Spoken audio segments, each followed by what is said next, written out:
Você já parou para pensar no que é realmente ser independente? Não estou falando de ter bandeira ou hino bonito. Estou falando de poder decidir o próprio destino sem pedir permissão para ninguém. Cabo Verde gritou liberdade em 5 de julho de 1975, mas o que encontrou foi um chão seco, vazio de infraestrutura e um povo cheio de fome e sonhos. Antes de seguir, já deixa o teu like e se inscreve aqui no Fronteiras, porque aqui a gente fala a verdade sobre a nossa história sem medo de cutucar feridas. Em 1975, a gente se livrou das correntes formais do colonialismo. Mas não se enganem, Portugal não nos deixou um presente de despedida. O país estava devastado. Mais de metade da população não sabia ler nem escrever. As escolas eram poucas e sem condições. Hospital? Só nos centros maiores e mesmo assim sem quase nada. A agricultura vivia refém da seca. A terra era ingrata ou tinha sido maltratada por séculos de uso sem investimento. Dependíamos da chuva para comer. E quem conhece Cabo Verde sabe, a chuva sempre foi imprevisível, quase cruel. Imagina um governo recém-nascido tendo que enfrentar a fome logo de cara. O PAICV, partido saído da luta de libertação, prometeu reconstruir tudo e tinha gente cheia de vontade de trabalhar, de mudar o país. Mas com quê? Não havia petróleo, nem diamante, nem ouro. O mar era rico em peixe, mas não tínhamos tecnologia nem barcos em escala suficiente para aproveitar. E o território? Um arquipélago. 10 ilhas espalhadas no Atlântico, cada uma com suas carências, suas identidades, suas dores. Como unir um povo separado por água e por séculos de abandono colonial?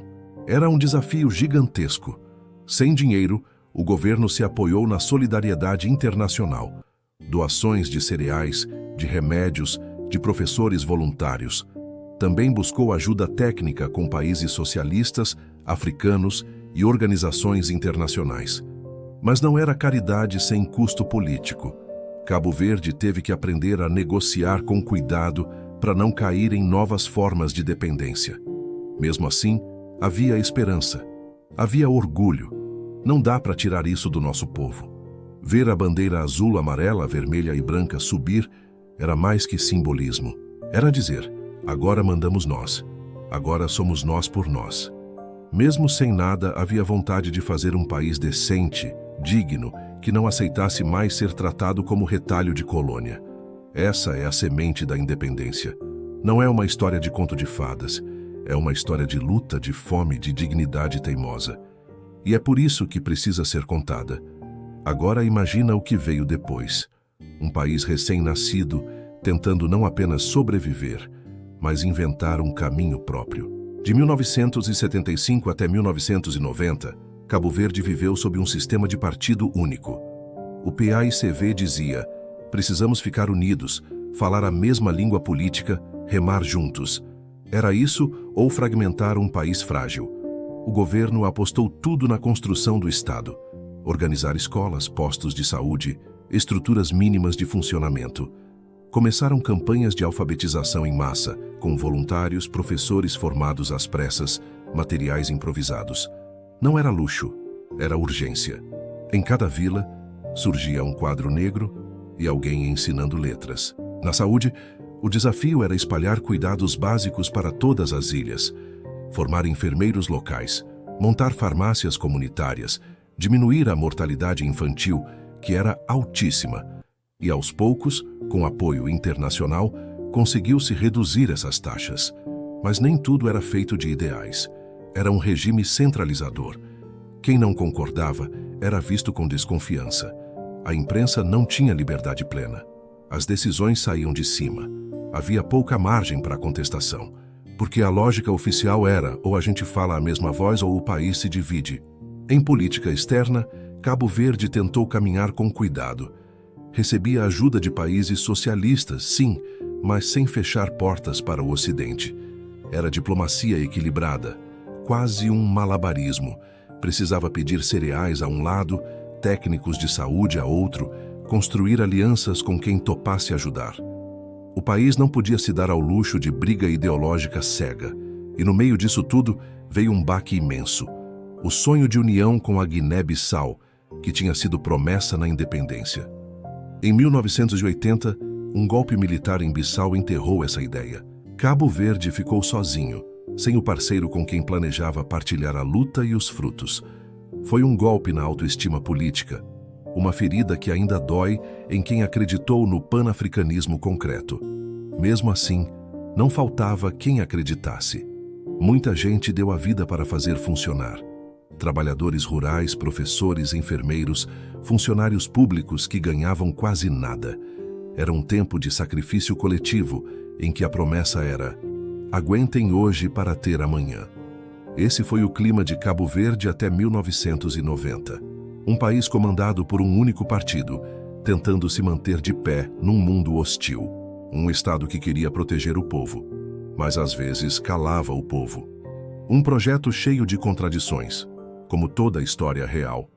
Porque a independência não terminou com a bandeira erguida. Precisou virar governo.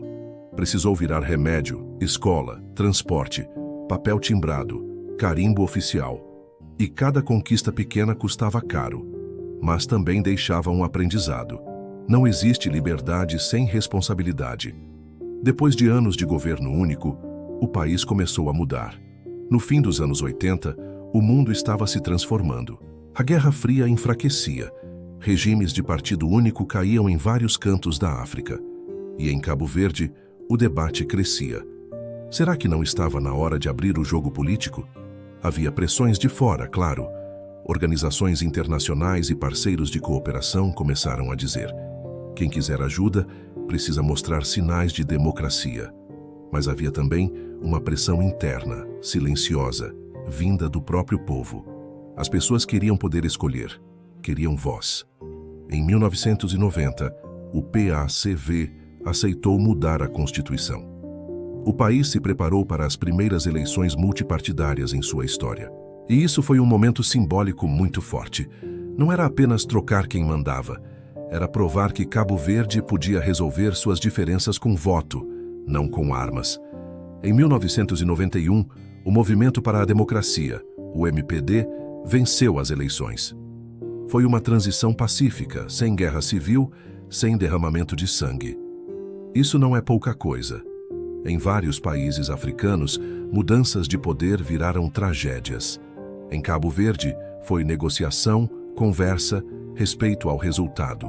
O MPD assumiu com um discurso liberal.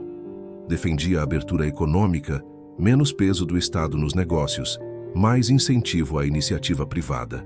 Começaram processos de privatização de empresas estatais e mudanças na forma de atrair investimentos. Mas a base da economia continuava frágil. As remessas dos emigrantes se tornaram um dos principais pilares. Milhares de cabo-verdianos que viviam na Europa, nos Estados Unidos, em África, mandavam dinheiro para casa. Essas remessas ajudavam famílias a comprar comida, pagar escola, construir casas. Era uma rede de solidariedade na prática, mas também uma prova de que o país não conseguia oferecer oportunidades para todo mundo ficar. O turismo começou a ganhar força como aposta para o futuro. Havia potencial, praias belas, clima estável, gente hospitaleira. Investimentos em hotéis, voos internacionais e promoção no exterior começaram a aparecer. Mas o turismo também trazia novos desafios: proteger o meio ambiente, evitar desigualdades entre ilhas mais turísticas e as menos desenvolvidas. No campo social houve avanços. Mais crianças na escola, mais postos de saúde, mais médicos formados. Mas o desemprego continuava alto e as desigualdades entre ilhas persistiam. Era um tempo de promessas e contradições. Um país orgulhoso da transição pacífica, mas que ainda lutava para garantir que a democracia significasse também dignidade na mesa. Porque democracia não é só voto. É saber usar o poder para servir quem mais precisa. E isso, Cabo Verde ainda precisava aprender a fazer melhor. Depois de uma década com o MPD no poder, o povo quis mudar de rumo. Em 2001, o PACV voltou ao governo com José Maria Neves como primeiro-ministro. Foi mais uma vez pela urna, sem violência. Cabo Verde provava ao mundo que a democracia podia ter alternância de poder com respeito. O novo governo prometeu desenvolver o país com um olhar mais social, mais estratégico. Investiu pesado em infraestrutura, estradas, portos, aeroportos. A ideia era melhorar a ligação entre as ilhas, cortar o isolamento, que sempre dificultou o desenvolvimento. Começou também uma aposta séria no turismo. Foram anos de abrir o país para voos internacionais, atrair cadeias de hotéis, criar zonas turísticas como Sal e Boa Vista. O turismo virou um dos motores da economia, gerando emprego e divisas. Mas esse boom não chegou igual para todo mundo. As ilhas menos turísticas ficaram mais para trás. Na educação vieram mudanças importantes. Em 2006, foi criada a Universidade de Cabo Verde. Antes disso, estudar ao nível superior muitas vezes significava emigrar. Com a UniCV, formaram-se professores, médicos, engenheiros em casa, criando um novo orgulho e dando mais opções aos jovens. Na saúde houve avanços concretos, centros de saúde mais equipados, vacinação em massa, redução significativa da mortalidade infantil. Cabo Verde começou a ganhar prêmios e elogios internacionais por esses indicadores. Na diplomacia, o governo de José Maria Neves foi muito ativo. Aproximou-se da União Europeia, dos Estados Unidos, da China, do Brasil, da CEDEAW. Cabo Verde virou exemplo de estabilidade, vendendo sua imagem como país-ponte entre continentes. Isso trouxe ajuda, créditos, parcerias técnicas. Mas havia contradições claras.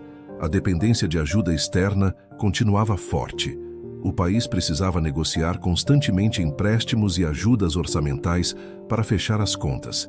As remessas dos emigrantes ainda eram essenciais para muitas famílias. Internamente havia críticas de clientelismo.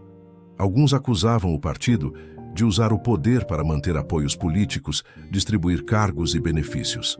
As desigualdades regionais persistiam, com maior desenvolvimento no litoral e nas ilhas turísticas, enquanto zonas rurais ficavam para trás. Mesmo assim, não dá para ignorar o que mudou. Mais crianças aprendendo a ler. Mais mães levando filhos vacinados ao posto. Mais voos ligando Cabo Verde ao mundo. Uma imagem internacional respeitada. Mas o custo da vida subia. O desemprego continuava alto, sobretudo entre os jovens. E muitos, mesmo formados, viam na emigração a única saída. O sonho de viver bem em Cabo Verde não era ainda uma promessa cumprida para todos. Essa foi a marca desses anos. Progresso real, mas desigual. Um país que se modernizava aos olhos do mundo, mas que internamente ainda lutava para fazer essa modernização chegar a todos. Em 2016, mais uma vez as urnas falaram. O MPD voltou ao poder com Ulisses Correia e Silva como primeiro-ministro. Mais uma prova de maturidade democrática.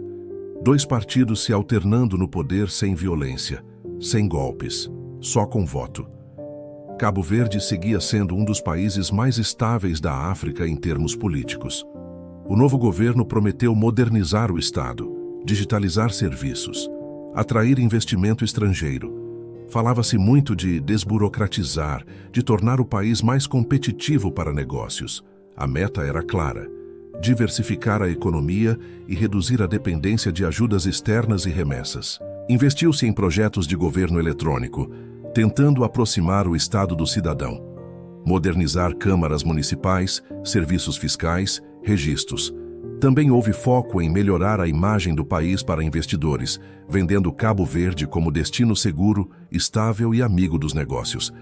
Mas nenhum plano previa o que vinha em 2020. A pandemia de Covid-19 bateu forte, e em Cabo Verde, o golpe foi pesado. O turismo, que representava cerca de 25% do PIB, praticamente parou. Hotéis fecharam. Guias turísticos, taxistas, vendedores informais, todos viram o rendimento desaparecer. O governo correu para conter os estragos. Negociou financiamentos com o FMI, Banco Mundial, parceiros bilaterais.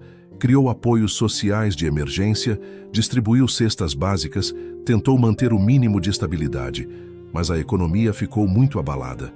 O desemprego cresceu, a dívida pública disparou.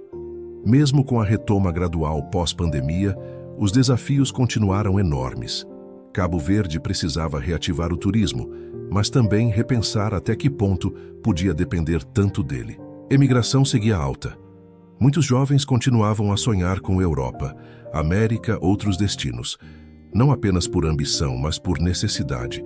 Havia também um debate mais profundo sobre identidade, sobre desenvolvimento inclusivo, sobre descentralização. Algumas ilhas sentiam-se esquecidas em relação às mais turísticas. As comunidades rurais queriam mais voz, mais recursos. Politicamente, o ambiente ficou mais competitivo. O PACV se fortaleceu na oposição, fiscalizando de perto as decisões do governo. A sociedade civil ganhou mais coragem de criticar, de questionar. A imprensa continuava ativa, mesmo com seus próprios limites. Ao mesmo tempo, a diplomacia cabo-verdiana manteve sua linha histórica, diálogo com todos. Relações com União Europeia, China, Brasil, países africanos vizinhos. Sempre tentando garantir apoio para projetos de energia renovável, água, transporte. Em 2021, Ulisses Correia e Silva foi reeleito. Prometeu acelerar reformas, recuperar a economia, investir em energias limpas, melhorar serviços públicos. O governo falava de resiliência, de preparar o país para choques futuros, mas a população continuava exigente, cansada de promessas, querendo resultados. Entre 2016 e 2025, Cabo Verde continuou a mostrar ao mundo sua capacidade de viver em paz, resolver diferenças com diálogo. Mas o grande desafio não mudou. Como transformar estabilidade política em desenvolvimento real para todos? Como garantir que a independência não seja só política, mas também econômica e cultural? Essa é a pergunta que segue viva. Porque não basta dizer que somos livres. Precisamos provar que conseguimos cuidar de todos os nossos. Então me diz, o que é ser independente, afinal? Porque olhando para esses 50 anos, dá para ver que independência não é um ponto final. É um caminho cheio de curvas, de acertos e erros, de vitórias que nem sempre chegam para todos. Cabo Verde conseguiu coisas que merecem respeito. Um país africano com eleições regulares, alternância pacífica de poder, imprensa atuante. Um povo que aprendeu a negociar com o mundo sem perder a cabeça, que conseguiu reduzir analfabetismo, baixar mortalidade infantil, formar médicos, engenheiros, professores em casa. Mas também ficou muito claro que liberdade política não resolve tudo sozinha. A economia segue frágil, dependente de turismo e de quem manda dinheiro de fora. Muitas comunidades ainda esperam água canalizada, melhores estradas, mais oportunidades de trabalho. Muitos jovens, mesmo formados, não conseguem ver futuro sem emigrar. E tem a parte mais difícil de todas, a mentalidade. Porque o colonialismo não deixou só pobreza material, deixou marcas na forma como vemos a nós mesmos. Ainda existe quem ache que o que vem de fora é melhor, que nosso crioulo não serve para a escola, que nossa cultura é menor. É por isso que contar essa história importa, para lembrar que independência não termina no dia em que a bandeira sobe. Ela se conquista todos os dias, quando o povo decide o que quer ser, quando exige responsabilidade de quem governa, quando para de aceitar que uns tenham muito e outros quase nada. A pergunta que eu te faço é simples e dura. O que ainda falta para sermos realmente livres? Comenta aqui embaixo o que você pensa. Compartilha esse vídeo com quem precisa ouvir essas verdades. Se inscreve no Fronteiras para a gente continuar junto nessa conversa séria, sem medo de encarar a nossa história de frente. Porque se a gente não contar quem somos, alguém vai contar por nós. E geralmente não vai ser para nos valorizar. Independência não foi o fim da luta. Foi só o começo. E a responsabilidade agora é nossa.